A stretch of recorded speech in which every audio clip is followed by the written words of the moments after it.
Kabalo ka ba nga abunda sa Cold Spring ang probinsya sa Misamis Oriental? Arat na, kay atong suruyon ang usa sa mga famous cold spring sa lalawigan aron inyong masuruyan ug masulayan. Gibati ka ba og kainit nga feel na nimo moambak sa bugnaw nga dapit? Worry no more because you will never feel the heat anymore. Uban niko kay maghumol na ta sa sikat nga alibuag cold spring sa lungsod sa Medina. Kay mao kini ang atong segment karon adlaw. Sulod sa Barangay Duca kay dinhi mo masaksihan ang cold spring nga labihan katsada. Syempre sa pag-abot, magduha-duha ka kung muhumol ka ba kay ang tubig gumikan sa kabugnaw siguradong mukurog ka. Tugnaw! Apan kay makaingganyo og makapangamay ang tubig, makaambak gayon ka. Maglisod na ka og kawas tungod kay ang palibot makarelax. Ang local government unit sa lungsod sa Medina maoy ni dumala niini karon panahona. Adunay entrance fee nga dili bugat sa bulsa. Kung lumad ka nga taga Medina, 20 pesos lang imong bayaran. Kung usa ka turista gikan sa laing dakbayan og probinsya, 35 pesos lamang ang hangyo sa imuha.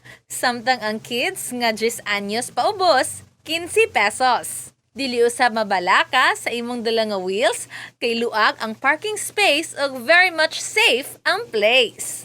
Syempre, adunay gihapoy parking fee nga 20 pesos ngadto sa 30 kay kini para sa maintenance ug sa imong safety. Tanan nga bayad pang maintenar sa kahamugaway ug kalimpyo aron dili masawayan ug siguradong balik-balikan nimo.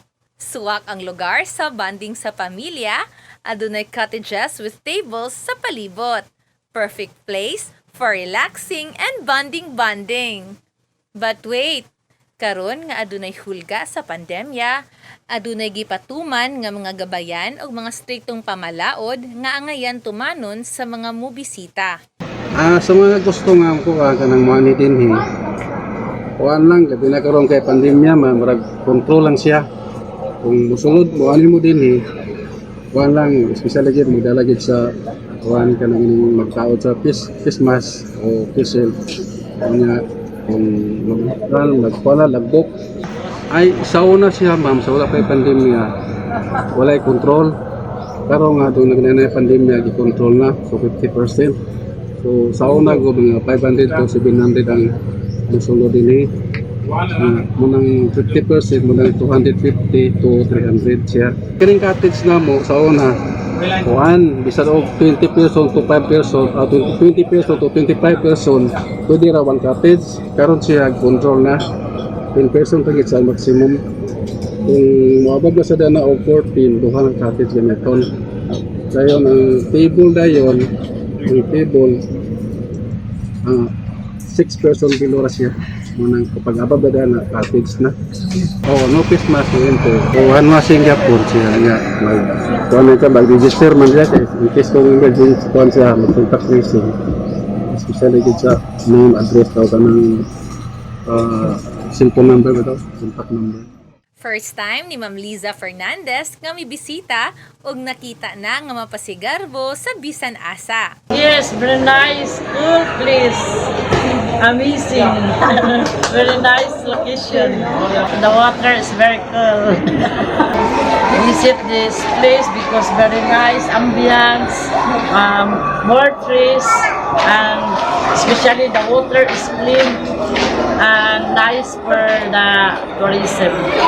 Anda masab ang inyong mga kamera aron inyong makuha ang bongga nga picture na for sure ma-upload sa social media. Mutuo ka ba nga ang kabugnaw sa tubig nga dala niini makabugnaw sa inyong mga ilimnon? Tinuod! Puhon sa inyong pagbisita, sulayi kung kini epektibo ba. Kini si Clarice Enterina, kanunay nagahangyo sa inyong tanan nga atong suportahan ang atong local tourist spot ug insaktong health protocol lang ang atong kanunay nga obserbahan kay kining tanan alang sa atong kaluwasan nga ang makapatay nga COVID atong malikayan. Together, let us explore, miss or more!